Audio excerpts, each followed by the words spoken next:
मुंबई भाजपा सांसद गोपाल शेट्टी ने जो भी मुद्दे को उठाया उसको आखिरी अंजाम तक दिया। एक बार फिर से नवरात्रि में उन्होंने शपथ लिया है कि 9 दिनों तक लगातार 9 मुद्दों को उजागर करेंगे। इसी को लेकर आज मुंबई के बांद्रा एसआरए बिल्डिंग में उपस्थित है और तमाम अधिकारियों से उन्होंने मुलाकात की। मुलाकात के बाद क्या कुछ जानकारियां वो देने के लिए मौजूद हैं, वो बताएंगे। सर, क्या कुछ आज जानकारियां मिली? क्योंकि लगातार आप पत्र व्यवहार भी एसआरए से करते रहे हैं। मुंबई में एसआरए की समस्या सबसे बड़ी समस्या मानी जाती है। ये समस्या नहीं है, ये एक व्यवस्था है, लेकिन इस व्यवस्था को अंजाम तक पहुंचाने में पॉलिटिशियन लोग कमज़ोर पड़े, सरकार नाम की जो चीज़ है वो कमज़ोर पड़े। इसलिए ये ऑफिसर्स, आर्किटेक्ट भी, इसका जो प्लानिंग करके पासिंग करवा के लेने का काम है आर्किटेक्ट का होता है, लेकिन ये आर्किटेक्ट लोग भी इसमें मिले हुए हैं। ये फास्ट ट्रैक पे काम करते नहीं है, बिल्डरों के पास से अनाप शनाप ये भी पैसे लेते हैं। इसलिए सारे लोगों का इसमें ज्वाइंट वेंचर है और एक अच्छी व्यवस्था आज समस्या में बदल गई है। इसलिए इसको ठीक, जिसने बिगाड़ा है उसने ठीक भी करना पड़ेगा। पॉलिटिशियन लोगों का जितना ध्यान इस पर होना चाहिए वो नहीं है। और इसमें आपकी जानकारी के लिए मैं बताता हूँ, जब कोई झोपड़पट्टी के लोग बिल्डर के साथ में स्कीम करते हैं, करार करते हैं, तो कोई नगर सेवक, आमदार, सांसद को बताते नहीं। बिल्डर को पहले ही बोलता है तो उनके पास मत जाओ, लफड़ा हो जाएगा। और ये आते भी नहीं, ये भी इसकी वास्तविकता है। लेकिन वो नहीं आए, इसलिए मैं उनको मदद ही नहीं करो, ये मानसिकता का मैं नहीं हूँ। वो नहीं भी आए तो मैं मानता हूँ कि मेरी जवाबदारी है, मैंने लोगों को मदद करना चाहिए। आज आपने पत्र व्यवहार दिया है, क्या सब्जेक्ट है, क्या विषय? आज पत्र व्यवहार मैंने उनको, लोखंडे साहब को ये कहा कि आप एक अथॉरिटी हो और आपने बनाए हुए कायदे के ऊपर लोग बिल्डर के साथ में करार करते हैं, बिल्डर उनको भाड़ा देता है, वो भाड़े पे चले जाते हैं, लेकिन बरसों तक स्कीम बनती नहीं है, बाद में बिल्डर भाड़ा बंद करता है। तो मैंने कहा कि यू आर अथॉरिटी। आज लोगों ने मुझे वोट दिया है, लोग मेरे पास आते हैं क्योंकि मैं अथॉरिटी हूँ। तो आप एक अथॉरिटी हो, बिल्डर ने भाड़ा बंद किया है तो बिल्डर के ऊपर एक्शन लो और भाड़ा देने का काम आपका है। क्योंकि हम जो मुंबई शहर के लोग बिल्डर से ज़्यादा अथॉरिटी के ऊपर भरोसा करते हैं ना, अथॉरिटी के ऊपर भरोसा करते हैं। तो मैंने उनको बहुत साफ शब्दों में चिट्ठी लिखकर कहा है। नवरात्रि के 9 दिनों में किन सब्जेक्टों को लेकर आप चर्चा करें? जैसे मैंने झोपड़पट्टी का विषय लिया है तो मैं झोपड़पट्टी के ऊपर ही फोकस ज़्यादा करूँगा।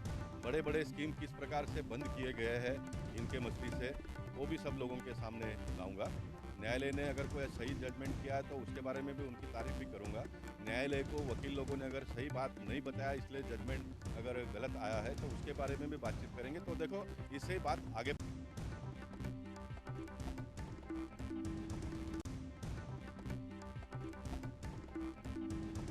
कोयले की कमी से महानगर में उत्पादन की कमी आई है, जिसके कारण बिजली का संकट झांसी जिले में गहराने लगा है।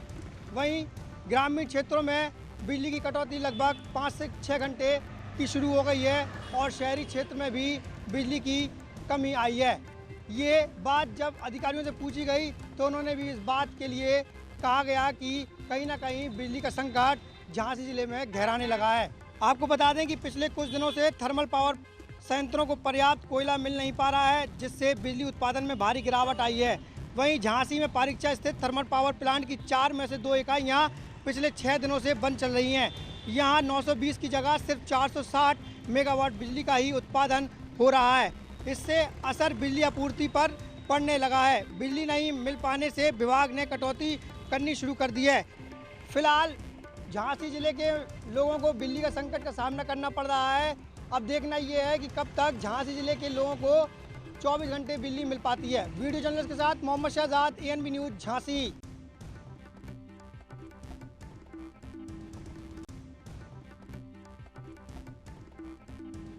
देवरिया जिले के खामपर पुलिस ने 2 लूटों की घटना का पर्दाफाश किया है, जिसमें एसओजी और बनकटा पुलिस का सहयोग रहा है। जी बिल्कुल, 24 और 25 की सितंबर को 2 लूट की घटनाओं ने जिले को हिलाकर रख दिया था। जिस घटना के खुलासे के लिए एसपी डॉक्टर श्रीपत मिश्र ने बनकटा एसओ घनश्याम सिंह और एसओजी टीम को लगाया था, उसके बाद से खामपर पुलिस को साथ में लगाया। ये तीनों टीम मिल करके इस घटने का खुलासा की है, जिसमें 3 अभियुक्त बिहार के पकड़े गए हैं। अभियुक्तों के पास से पुलिस ने 2 पिस्टल और नकदी बरामद किए हैं। हम बता दें कि 24 तारीख को गैस गोदाम पर घटना हुई, जिसमें 35,000 के लगभग की लूट बताई जा रही है, और दूसरी घटना 25 तारीख को हुई थी, जिसमें 1,11,000 की पेट्रोल टंकी पर लूट हुई थी। इस लूट के बाद पुलिस के होश उड़ गए थे कि 2 दिन में दो घटना काफ़ी चैलेंज था, जिसे पुलिस ने यहाँ टीम बनाकर सफलता हासिल की है। इस सफलता में बनकटा एसओ घनश्याम सिंह और एसओजी टीम के साथ खामपार एसओ विपिन मलिक का काफ़ी सहयोग रहा है। पुलिस अधीक्षक डॉक्टर श्रीपत मिश्र आज प्रेस वार्ता के दौरान पत्रकारों से बताया कि यह घटना खुलासा किया गया है, जिसमें काफ़ी बरामदगी की गई है, नकदी भी बरामद हुए हैं।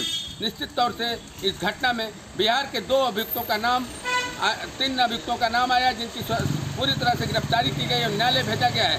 बताया जा रहा है कि इस घटनाओं के खुलासे के बाद से और घटना पर रोक लगेगा और पुलिस का काफ़ी कार्रवाई तेज हो गई है।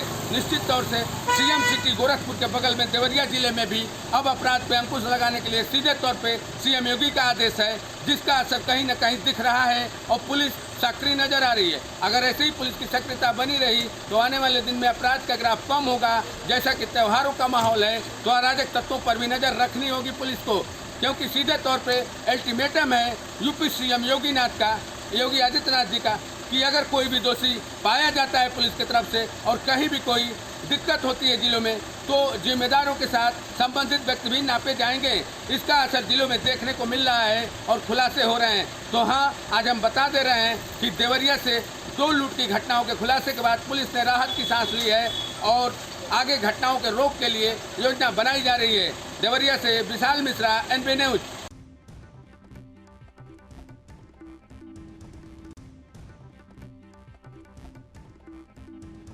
मेरे सभी दर्शकों का स्वागत। मैं बरनाला से सोनू पल।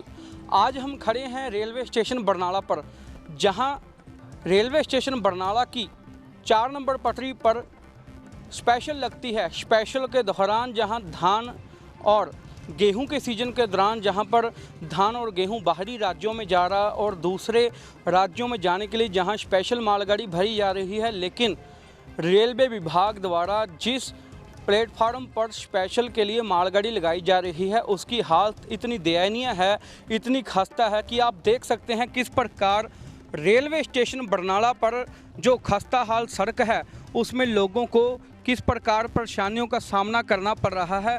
आप देख सकते हैं इन तस्वीरों में किस प्रकार जो रेलवे स्टेशन की स्पेशल के लिए प्लेटफार्म बनाया गया है, खस्ता हाल सड़कें, जमा पानी, मक्खियाँ मच्छर मंडरा रहे हैं और गहरे गड्ढे जो जहां पर रहने वाले निवासियों के लिए तो मुसीबत बने ही हैं, वहीं रात के समय लोगों को जहां मौत का सफ़र तय करना पड़ रहा है।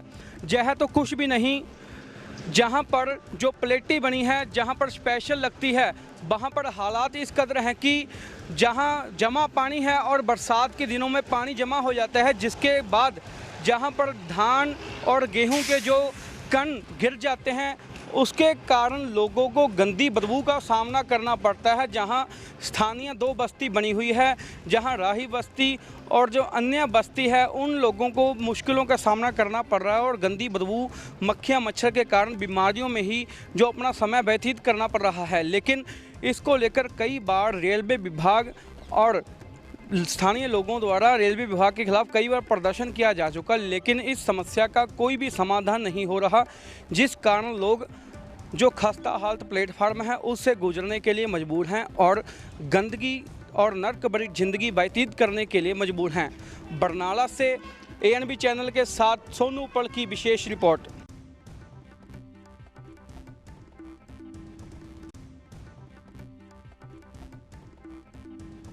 उत्तर प्रदेश योग एसोसिएशन की 45वीं वर्षगांठ पूरी होने पर बहराइच के जिला किसान महाविद्यालय में खेल व योग प्रतियोगिता का आयोजन किया गया है। ये प्रतियोगिता 9 सितंबर से लेकर 15 सितंबर तक जिले में आयोजित होगी। मुख्य अतिथि के रूप में जिला अधिकारी बहराइच दिनेश चंद भी मौजूद रहेंगे और ख़ास बात तो ये है कि विशिष्ट अतिथि भारत सरकार के रक्षा मंत्री के पुत्र नीरज सिंह भी मौजूद रहे और उन्होंने बच्चों को प्रेरित किया और कहा कि इस प्रतियोगिता से बच्चों को काफ़ी अनुभव व काफ़ी ज्ञान मिलता है।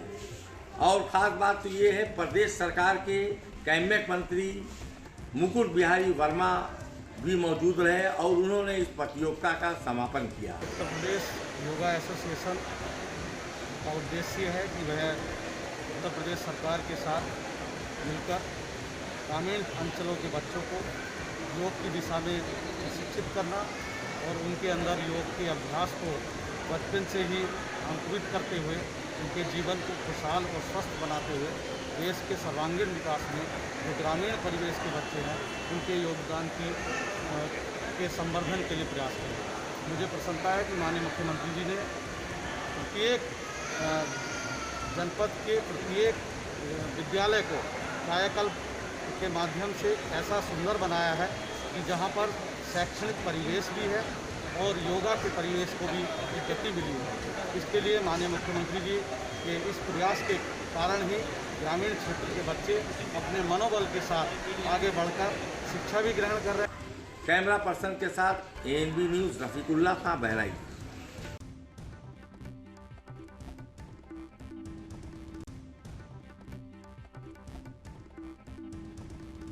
बिजनौर मेन मार्केट में उस समय हड़कंप मच गया जब एक व्यापारी अपनी दुकान बंद कर अपने घर जा रहा था। तभी कुछ अज्ञात बदमाशों ने तमंचे की बट मारकर उससे 2,40,000 रुपये छीन लिए और जख्मी कर भाग गए। तभी शहर में भी और पुलिस में भी हड़कंप मच गया। तभी डॉक्टर धर्मवीर सिंह ने दल बल के साथ मौके का मुआयना किया और अज्ञात बदमाशों की तलाश जारी कर दी है। क्या पूरा मामला है? शहर के आहत व्यापारी राजीव अग्रवाल जो दुकान बंद करके अपने घर पर आ रहे थे, सिविल लाइन्स में सिंध पंजाब नेशनल बैंक के पास उनका घर है, वो घर में करीब पहुंच ही गए थे तो 3 बदमाश आए, उनके सर पर बट मार करके 2,40,000 रुपये छीन करके चले गए। बदमाशों की तलाश सक्रियता के साथ हो रही, महत्वपूर्ण सुराग मिल गए हैं, उनकी शीघ्र गिरफ्तारी की जाएगी, लूटा हुआ धन बरामद होगा, सुसंगत धाराओं में अभियोग पंजीकृत कराया जा रहा है। ANB न्यूज़ से गुड्डू भारती, बिजनौर।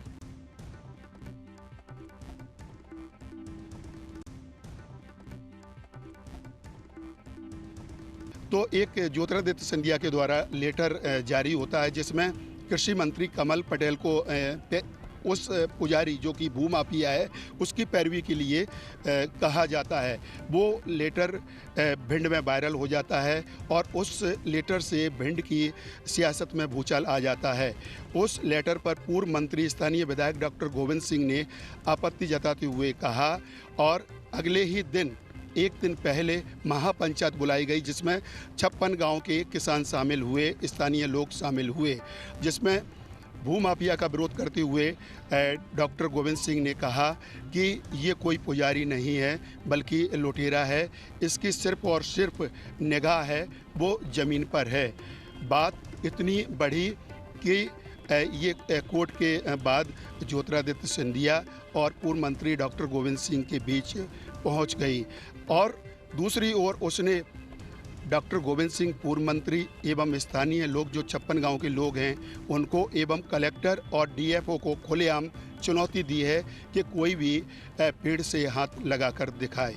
यानी कि कहीं ना कहीं ये साबित होता है कि जहां मध्य प्रदेश में सरकार एक और भूमाफियाओं के लिए कई अभियान चला रही है, जमींदोज कर रही है, लेकिन भिंड में ऐसे भूमाफियाओं के हौसले बुलंद हैं जो सरकारी ज़मीन पर कब्जा करता है, पहले मंदिर की जगह को अपना बनाता है, फिर जो ज़मीन मंडी के लिए आवंटित कर दी जाती है उसमें पेड़ पौधा लगाकर अपना मालिकाना हक बताता है। जबकि अभी हाल ही में सुप्रीम कोर्ट के द्वारा एक आदेश जारी हुआ था जिसमें कहा गया था कि अब मंदिर के पुजारी के नाम मंदिर की जगह नहीं होगी बल्कि वहाँ पर जो प्रतिमा है, मूर्ति है भगवान के रूप में, उनके नाम की जाएगी। लेकिन तमाम आदेश के बावजूद भी भिंड में अब भी भूमाफियाओं का दबदबा देखने को मिलता है। अब देखने वाली बात होगी कि वो कलेक्टर को, प्रशासन को एवं वहाँ के स्थानीय नेताओं को सरेआम चुनौती दे रहा है तो उसके खिलाफ कोई कार्रवाई होती है या नहीं। ANB न्यूज़ के लिए भिंड से प्रदीप राजावत की रिपोर्ट।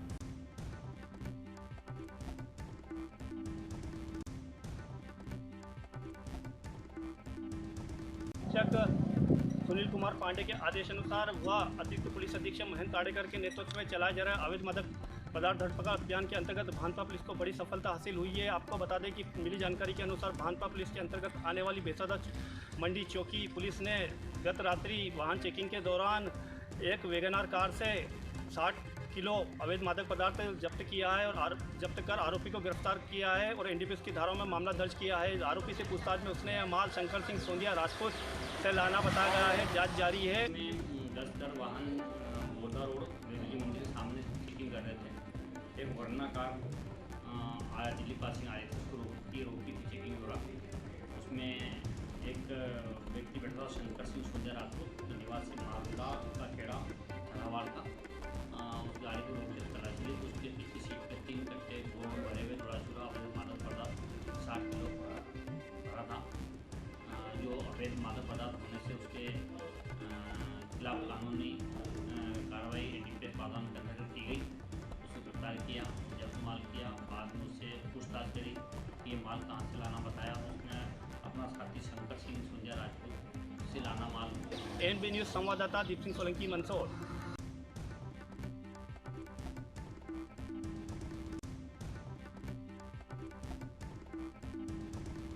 रीवा के केंद्रीय जेल में आज रीवा कलेक्टर और एसपी के द्वारा औचक निरीक्षण किया गया। औचक निरीक्षण में यह पाया गया कि रीवा के केंद्रीय जेल में अव्यवस्थाएं फैली हुई हैं। आपको बता दें कि रीवा कलेक्टर को पूर्व में ही कुछ ऐसी शिकायतें मिल रही थी, जिस कारण से आज औचक निरीक्षण किया गया। वहीं निरीक्षण के दौरान जब बंदियों की तलाशी ली गई तो एक बंदी के पास से गांजे की पुड़िया और नशीली टैबलेट और कुछ नंबर बरामद हुए हैं, जो कि जेल नियम के विरुद्ध है। हालांकि इस पर रीवा प्रशासनिक अधिकारी खासा ध्यान नहीं दे रहे हैं। बताया जा रहा है कि यह कोई बड़ी बात नहीं है, आम बात है।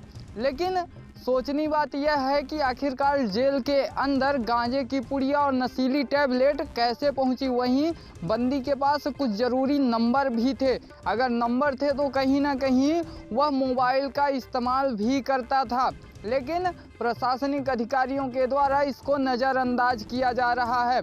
आपको बता दें कि रीवा केंद्रीय जेल में कुछ दिन पूर्व बंदियों के बीच में ही झड़प हुई थी और इस कदर से मारपीट हुई थी कि एक बंदी को ब्लेड से मार दिए थे और जब कैदी को ब्लेड से मार दिए तो कैदी गंभीर रूप से घायल हो गया था। लेकिन इस पर प्रशासनिक अधिकारियों का किसी भी तरह से ध्यान नहीं जा रहा है। बड़ा सवाल तो यह बनता है कि आखिरकार कैसे केंद्रीय जेल के अंदर गांजे की पुड़िया और नशीली टैबलेट पहुंच गई। यह कहीं ना कहीं रीवा केंद्रीय जेल और कैदियों के बीच मिली भगत को साबित करता है। हालांकि देखना यह दिलचस्प होगा, क्या इस पर अब रीवा प्रशासनिक अधिकारियों के द्वारा कुछ कार्यवाही की जाएगी या फिर इसे भी ऐसे ही निपटा दिया जाएगा। एएनबी न्यूज़ के साथ संवाददाता विजय त्रिपाठी, रीवा।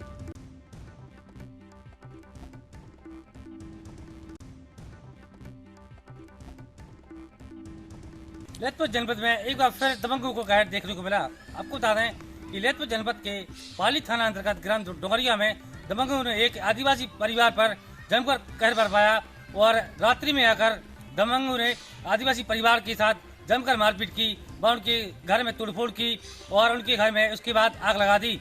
साथ ही इसकी खबर मिलते ही पाली पुलिस जो है मौके पर पहुंची और जो आरोपी है उनको गिरफ्तार करने का काम कर रही है। साथ ही जहां योगी सरकार लगातार आदिवासी परिवार को तमाम योजनाओं से उन्हें लाभान्वित कर रही है और उन्हें कड़ी सुरक्षा प्रदान कर रही है, तो वहीं ललितपुर जनपद में दबंगों के हौसले बुलंद हैं और लगातार वह आदिवासी परिवारों पर मारपीट कर रहे हैं और ऐसी कई घटनाएं ललितपुर जनपद में घट चुकी हैं।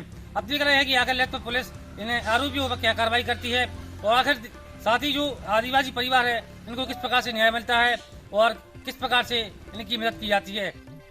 सबने इस बात को लेकर किसी की भागी हो, हमको किसी को पता नहीं है। हमारा पति घर पे नहीं है और कोई भी नहीं है घर पे, बस सबने आके जो ऐसी तोड़फोड़ करी। कितना नुकसान किया आपको, क्या क्या नुकसान हो गया?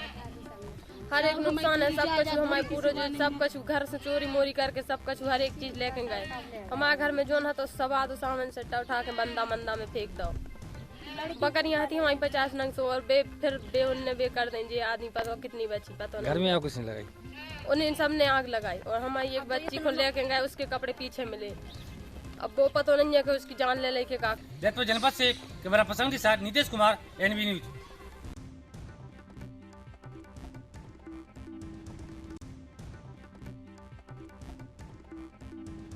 यूपी के जनपद हाथरस में आगरा अलीगढ़ NH 93 सड़क किनारे बंद पड़े बैग में एक बच्चा मिलने से हड़कंप मच गया। बंद पड़े बैग से आवाज आने पर ग्रामीणों की भीड़ इकट्ठा हुई। वहीं ग्रामीणों ने बैग खोलकर देखा तो एक बच्चा मिला जिसकी गर्दन पर चोट के निशान पाए गए। वहीं लोगों ने पुलिस को सूचना दी। मौके पर पहुंची पुलिस ने बच्चे को जिला अस्पताल में भर्ती करा दिया है और जिला अस्पताल में बच्चे का उपचार जारी है। पूरा मामला कोतवाली हाथरस गेट क्षेत्र के आगरा अलीगढ़ NH 93 के पास बने गांव जोगिया का है। जय किशोर कुशवाहा, ANV न्यूज, हाथरस।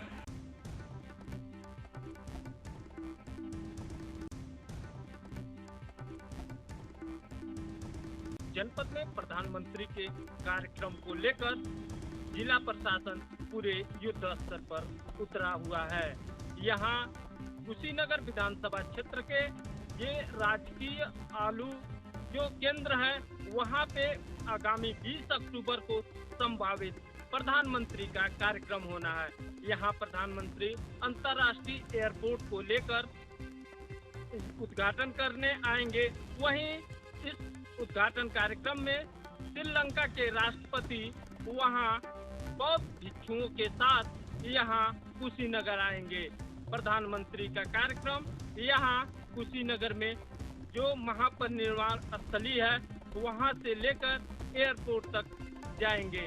इसको देखते हुए प्रशासन पूरी तरह दिन रात तैयारियों में जुटा हुआ है, जो प्रधानमंत्री के कार्यक्रम में कोई चूक न हो जाए। कैमरामैन ईश्वर चंद के साथ Govind Patel, ANV news, Kushinagar.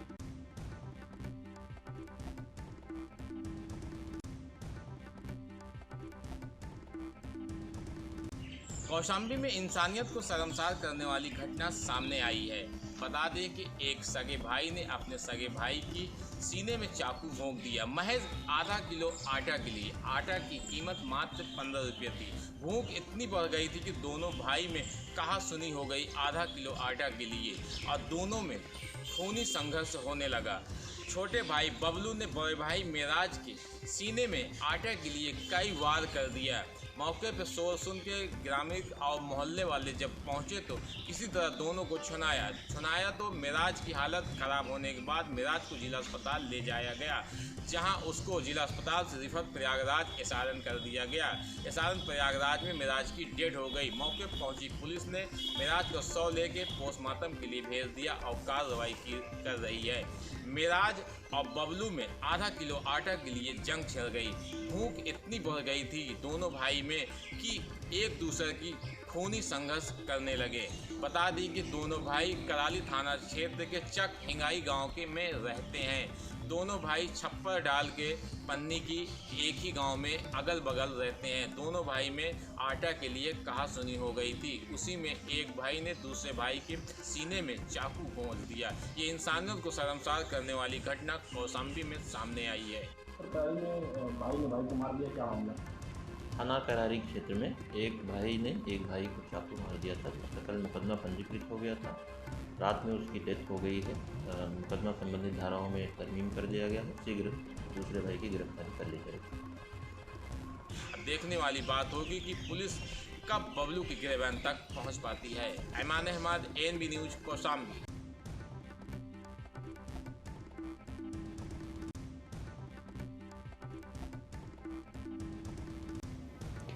Destination wedding, इनका नाम सुनते ही जेबों में अगर हम कहें डर लग जाता है कि आखिर इतनी महंगी वेडिंग्स करें कैसे। हर किसी की इच्छा होती है, पर अगर हम कहें पंचकूला में मोरनी में एक होटल एक कंसेप्ट लाया है जो आपको इतनी महंगी महंगी शादियाँ, जहाँ 40-50 लाख की शादियाँ, बजट फ्रेंडली तो नहीं कहेंगे पर हम कहेंगे आम जनता की रीच में ज़रूर ले आएँ। हमारे साथ नेहा मैम, उनसे जानते हैं कि आखिर ये कंसेप्ट स्टार्ट क्या है और आइडिया क्या रहा। नमस्कार जी, ये एक डेस्टिनेशन वेडिंग का कंसेप्ट है और जिसको हम लेके आए हैं। हम ये 5 टॉप डेस्टिनेशन जो कि गोल्डन ट्यूलिप की तरफ से ब्रीफ कर रहे हैं। यहाँ पे हम लाइव वेडिंग डेस्टिनेशन का डेमो दे रहे हैं, जिसमें बताया जा रहा है कि बड़ी बड़ी शादियाँ जो कि बहुत खर्चे के साथ होती हैं, उसको बड़े लिमिटेड बजट में हम यहाँ पे ऑर्गेनाइज़ कर रहे हैं, जो कि 40-50 लाख रुपए की लमसम रहती हैं, जिसको हम 15 से 16 लाख रुपए में कवर करते हैं with your stay, with your foods and with your all ceremonies. इसमें हमारे पास आप देखेंगे कि 44 रूम्स हैं, जिसमें हम आपको 150 लोगों का स्टे देते हैं और मल्टी क्विजीन्स फूड रहता है हमारा। और आपका चेक इन होने के बाद वेलकम लंच दिया जाता है। रात को फिर कुछ लेडीज संगीत और कुछ संगीत के साथ लेविश बफे के साथ आपको खाना खिलाया जाता है। ये तो हो गया हम बजट की। अब बात करते हैं कंसेप्ट की, क्योंकि कहीं ना कहीं जब हम डेस्टिनेशन वेडिंग की बात करते हैं कंसेप्ट बहुत ज़्यादा अहम होता है, क्योंकि जो ये लोग सोचते हैं कि यंग जनरेशन है कि फ्लेम्बॉयंट है, कुछ अलग चाहिए, कुछ हटके चाहिए, तो क्या क्या इधर देखने को मिल जाएगा उन्हें? सर फर्स्ट ऑफ ऑल तो कहीं भी हम वेडिंग करें कुछ उसके पॉइंट्स रहते हैं जिसको देख करके उसका चयन किया जाता है, जैसे कि उसकी ambience, location, food, service and यहाँ पर मैं बोलूँगी कि main attraction point forest wedding का कंसेप्ट है और ये ग्रीनरी और नेचर को आप एंजॉय कर सकते हैं अगर यहाँ पर आप वेडिंग ऑर्गेनाइज़ करते हैं। जैसे कि पहले बड़ी बड़ी शादियाँ करती थी, जैसे चाचा ताया मिलकर प्लान करते थे, उसमें हमारे पास 1000 लोगों का कंसेप्ट है जहाँ पर आप अपनी वेडिंग को ऑर्गेनाइज़ कर सकते हैं। बहुत ही लेविश आप अपनी वेडिंग को कर सकते हैं और वेन्यू हमारे पास बहुत बड़े बड़े हैं, inside outside, pool side with lawn, और ये डेकोरेशंस महंगी सजावटों के साथ, महंगे डीजों के साथ आप ये सारा ऑर्गेनाइज कर सकते हैं। तो हम डेस्टिनेशन वेडिंग है, कंसेप्ट वेडिंग की बात कर ली, जैसा बोल रहे फॉरेस्ट थीम आपकी है, तो यहाँ बात आती है फैमिली की। कई लोग जाते हैं कि पैसा तो हमने शादियाँ बहुत लाए पर हमें चाहिए ट्रेडिशनल कंजर्वेटिव, तो क्या उसके लिए भी अरेंजमेंट है कि हर एक चीज़ टू द लाइक हम कहें कि एक पत्ते तक में भी हम कस्टमाइजेबल ऑप्शन हैं आपके पास? बिल्कुल सर, वो आपके टेस्ट के अकॉर्डिंग देख करके ही उसका चयन किया जाता है और उसको मॉडिफाई किया जाता है। कुछ लोगों को बहुत लेविश पसंद है तो उसको वही टच देने के बाद proper decoration, proper theme wedding बना करके प्रेजेंट किया। कुछ लोग इंग्लिश थीम को पसंद करते हैं, कुछ ट्रेडिशनल टच पसंद करते हैं, वैसा ही वो बनाया था। आपने देखा कि डेस्टिनेशन वेडिंग खर्चा ज़रूर है पर पॉसिबल है कि अगर आप प्लान करें समय तो ये हो सकता है। मोरनी से अमित कुमार, ANB न्यूज़।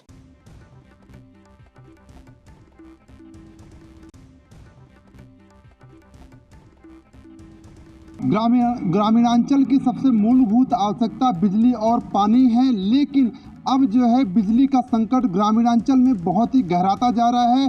लगातार जो सरकार का दावा है कि ग्रामीणांचल में 18 घंटे की बिजली की व्यवस्था की गई है, 18 घंटे बिजली दी जाएगी, लेकिन यहाँ पे जो है जो उनकी व्यवस्था है उस पर पूरी तरह से पानी फेर रहे हैं अधिकारी। यहाँ पे बिजली जो 18 घंटे का दावा है आज 8 घंटे भी नहीं मुनासिब हो रही है। इस समय हम अमेठी क्षेत्र के एक ग्रामीणांचल में हैं, यहाँ पे कुछ लोग भी हैं, यहाँ हम उनसे बात भी करेंगे, लेकिन उसके पहले आप देख लीजिए ये होटल है, यहाँ पे देख लेंगे, देख सकते हैं कि किस प्रकार से जो लोग काम कर रहे हैं, लेकिन वो जो है गर्मी में काम कर रहे हैं। उनके पास फैन है, पंखा है, लेकिन बिजली के अभाव में विद्युत ना होने के कारण पंखा वैसे का वैसे बंद है, वो गर्मी में काम कर रहे हैं। लेकिन वहीं पर जो सरकार दावा ठोकती है कि हम 18 घंटे से ज़्यादा का लाइट जो है हम ग्रामीणांचल में दे रहे हैं, लेकिन अभी भी नहीं हो रही। यहाँ पे कुछ लोग हैं, उनसे बात करेंगे कि आखिर बिजली को लेकर क्या समस्याएं हो रही है। दादा क्या नाम है आपका? शैलेंद्र सिंह।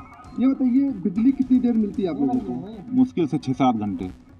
लेकिन जो प्रशासनिक दावा है कि हम 18 घंटे गांव में बिजली देंगे, तो ऐसे में नहीं हो पा रहा है, तो क्या कहेंगे इस पर आप? इस समय नवरात्र चल रहा है, इसमें दुर्गा पूजा भी सज रहा है, लाइट 6-7 घंटा मुश्किल से रह रही है, पूरी रात की रात लाइट नहीं रहती है, आदमी बहुत परेशान है। इसमें मट्टी के तेल की सप्लाई भी नहीं हो रही है, इस वजह से आम आदमी जनरेटर की व्यवस्था नहीं कर पा रहा है, बहुत सारी मुश्किलों का सामना करना पड़ रहा है गरीब आदमियों को।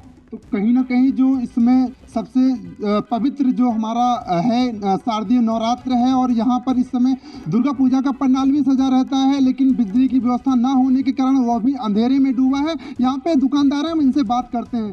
दादा क्या नाम है आपका? सरजू प्रसाद यादव। ये बताइए अभी लाइट है आपके पास? नहीं सर। बिजली आप लिया है? बिजली है, कनेक्शन है, कनेक्शन है। बिल भी आता है? बिल्कुल आता है। बिजली कितना आपको मिलती है? ज़्यादा 6-7 घंटे। ऐसे में कैसे चलता है? घर जाते हैं अंधेरा, क्या करें, घर जाते हैं अंधेरा रहता है। गवर्नमेंट ने मिट्टी का तेल भी बंद कर दिया, रोटेशन भी जो देते हैं गवर्नमेंट वाले, सिर्फ एक चीज़ ये है कि जब किसान घर पहुंचेगा तो बिजली गुल, और घर से किसान निकल पड़ेगा तो बिजली आ गई। ऐसे में जो आपकी मूलभूत आवश्यकता है, तो क्या करें, मजबूरी है, सरकार है, चाहे जो कराए भाई। तेल भी महंगा है। तेल है ही नहीं, महंगा की बात ही छोड़िए। तो ये दुकानदार और ग्रामीण थे जिनका साफ तौर पर कहना था कि जो सरकार का दावा है वो कहीं ना कहीं, प्रशासन का जो दावा है वो कहीं ना कहीं यहाँ पे फेल होता नजर आ रहा है। हम लोग घर जाते हैं और अंधेरे में रहते हैं, बिजली नहीं है, और ऊपर से जो मिट्टी का तेल रहता है वो भी अब नहीं मिल रहा है। तो ऐसे में हम अंधेरे में रहने को मजबूर हैं। बिजली की व्यवस्था न होने के कारण अंधेरे में हम खाना खाने को मजबूर हैं। कैमरामैन संजय यादव के साथ राजकुमार जायसवाल, ANB न्यूज़, अमेठी।